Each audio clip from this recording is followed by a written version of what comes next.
Hey guys, it is Michael. This is my collection YouTube channel.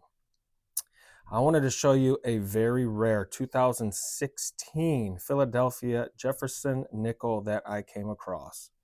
As you can see right on the front, there is a huge strike through. Okay, this came from the mint.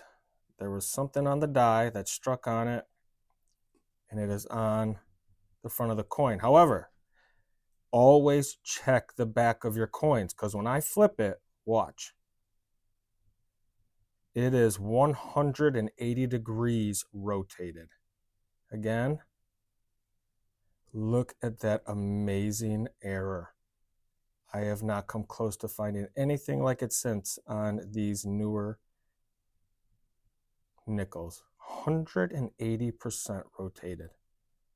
Always look at the back of your nickels, okay? If you like this content, hit like, subscribe, and I'll see you on the next one. Thanks.